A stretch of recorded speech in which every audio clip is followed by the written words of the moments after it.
Notre démarche, c'est de trouver le plus rapidement possible un troisième accord. En fait, c'est d'inverser l'agenda de l'accord de Nouméa, puisque l'accord de Nouméa, il dit quoi? Il dit qu'au terme de 3 référendums, on doit se réunir autour d'une table pour discuter. En l'occurrence, pourquoi attendre 3 référendums, c'est-à-dire 8 ans? Parce que si on se projette après 3 référendums, on arrive en 2022, si je ne dis pas de bêtises, ce qui veut dire qu'on est en 2014, ça fait donc 8 ans. Donc pourquoi attendre 8 ans pour se réunir autour d'une table et discuter, en gros?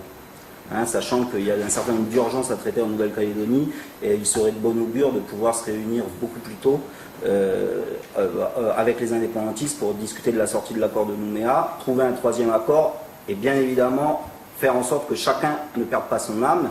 Et pour ça, pour pouvoir être en mesure de le faire, il faut qu'on réunisse au préalable à réunir la famille non indépendantiste, et c'est ce qu'on a fait à Nouméa, on le démontre une nouvelle fois, et c'est ce qu'on fera demain. Pourquoi? Parce qu'il faut absolument porter ce message auprès des Calédoniens pour qu'ils soient rassurés et qu'ils comprennent que nous, on est là pour réunir la famille non indépendantiste. C'est ce qu'on a fait depuis plusieurs années. On s'est toujours heurté à la volonté de Philippe Gomez qui n'a jamais voulu réunir la famille non indépendantiste parce que pour lui, il doit être le seul. Et ça n'est pas possible.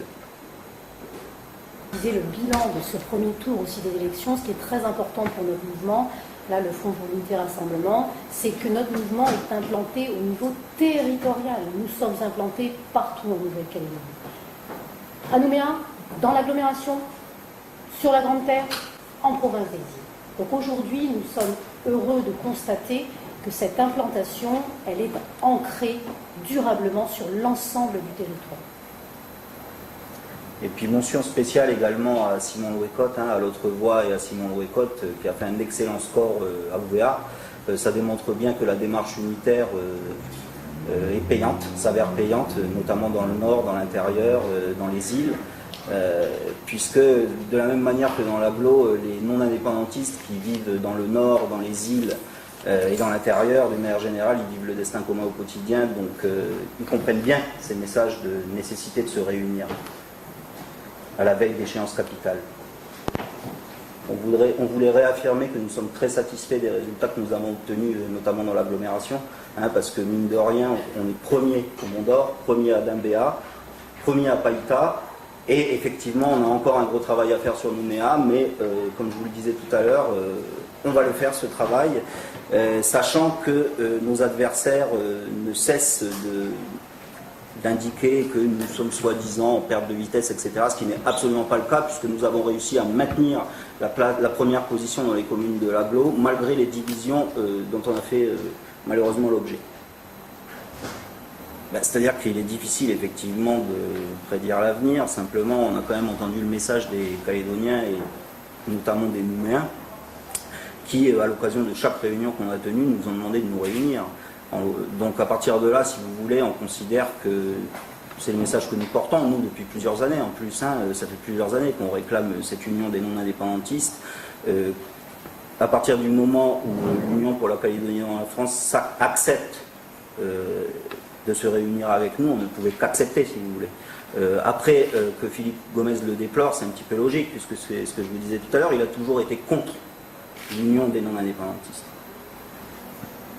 De toute façon, là, on se rend bien compte, si vous voulez, que le discours qu'ils tiennent depuis 2 ans, les mensonges, les sarcasmes, etc., ce discours, il s'avère décalé maintenant par rapport à une grande partie de la population. Moi, j'ai envie de dire que le disque, il est rayé, puisqu'il ne cesse de répéter les mêmes choses, et je crois que ça commence à... La population commence à comprendre que ça ne correspond pas du tout à la réalité, que nous avons toujours combattu pour que la Calédonie reste dans la France, que nous serons toujours là pour le faire. Simplement, nous sommes des gens raisonnables et nous savons que pour y parvenir, il faut absolument qu'on réussisse à s'asseoir le plus rapidement possible avec nos partenaires indépendantistes. Et avant d'être en mesure de s'asseoir avec les indépendantistes et l'État autour d'une table, il faut bien évidemment qu'on réussisse à réunir la famille non indépendantiste. Ça a toujours été notre combat, ça le sera toujours.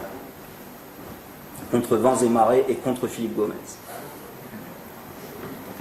De déception dans la mesure où c'est la division qui a entraîné ce type de situation. Donc, ça veut dire quoi ce que je vous dis? Ça veut dire qu'avant le premier tour, on le savait, on est conscient.